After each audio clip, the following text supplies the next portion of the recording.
Since 1952, this Army Dog Breeding Center and Training School in Rawalpindi has trained hundreds of animals to undertake challenging tasks such as tracking, mine detection, narcotics sniffing, arms and explosives search and rescue.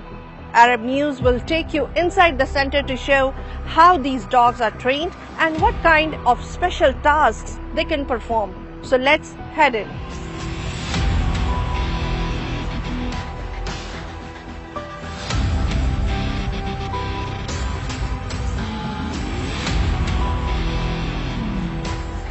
At the moment, we are training more than 200 to 300 dogs of different categories. We have 9 different courses.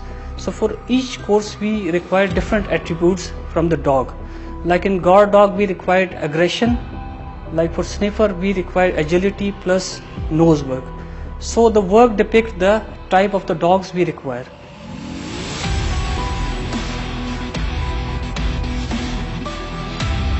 These dogs were part and parcel of every operation.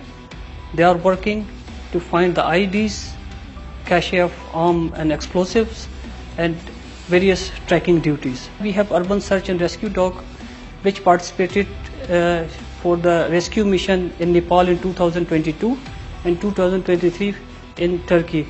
In the earthquake, they recovered dead bodies and live animals.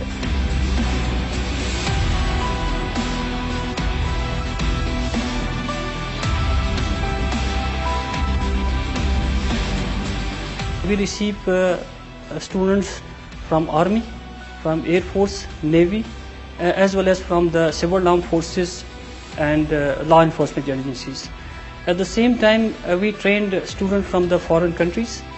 Mostly they come from the Arab countries, and we train them in the art and science of dog handling.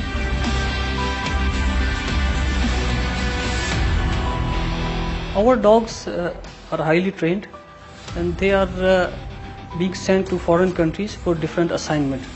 Just like in 2022 in the FIFA World Cup, 40 of our dog handlers, which were trained here in the same center, were sent to FIFA World Cup with the Pakistan contingent for their security and protection. The dog handlers and their team, they have been recognized internationally by the host country, and they have been very successful in their operation.